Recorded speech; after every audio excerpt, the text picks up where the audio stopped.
investors. The same thing we can do in Nigeria. The same thing we can do in Kenya.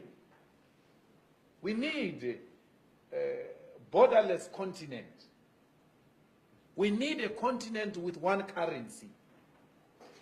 We need a continent with one parliament, which has got teeth and it will bite and hold the executives in countries accountable.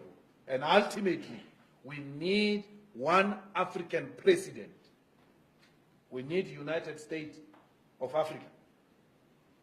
We supported and we continue to support those ideals of brother leader Gaddafi.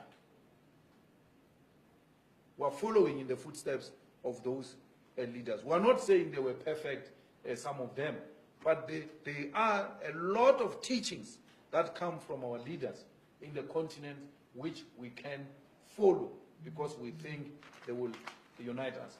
This thing was a one thing called Africa. This was one thing. It was divided by colonizers. These borders are artificial borders imposed on us by colonizers. Why do you want to behave like you are owning colonizers' properties? These borders are colonizers' properties, they are not ours. Let us go back to African unity. We want one voice, one Africa. We must stop doing away with African hate, which was instilled in us by the colonizers. When you say, hey, there are too many Zimbabweans here, there are too many Nigerians here, hey, you are doing the work of the devil, which is to divide Africans. Be angry with Nigerians and South Africans for doing crimes, the same, Zimbabweans, the same way you are with South Africans who commit crimes. They must be treated the same. It must not be because it's a Nigerian, it's a more crime. If a Nigerian kills a person, that killing is twice. As if the murder by South African is lesser than a Nigerian murder. It's wrong. Crime is crime. Let's deal with it as crime. When it is a white person in South Africa, undocumented, he's called an investor. Not only a white person, including Indians and Chinese. These Guptas didn't have proper papers here.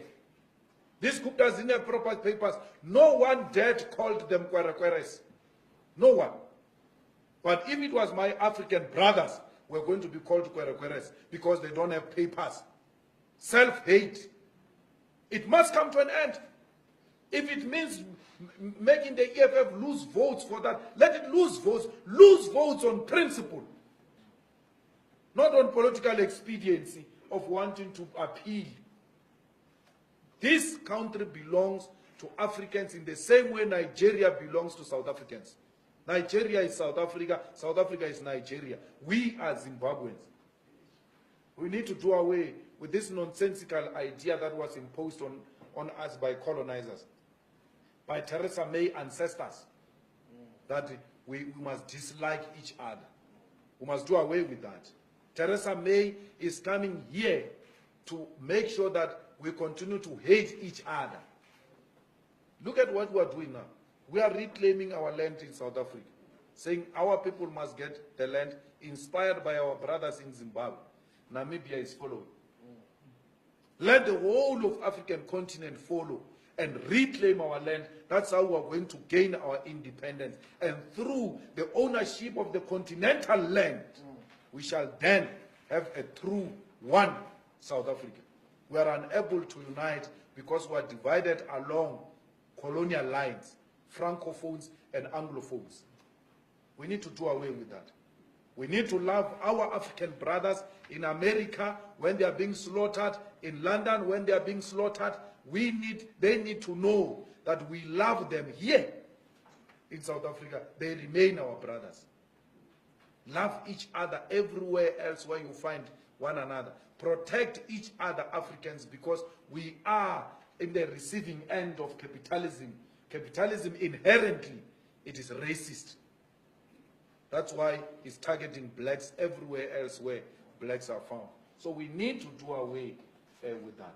We need to and Commonwealth is actually one of the institutions that perpetuate African divisions. We need to strengthen African Union. We need to strengthen African Parliament. We need to strengthen African judicial system. We need to trial tyrants here in Africa. We need to trial and jail dictators here in Africa through our own African judicial system. We can do it.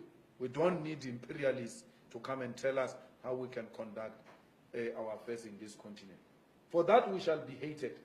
But let us be killed and hated for what we stand for. We must not be scared to die for the things that we stand for. That's what we represent. That's what we stand for.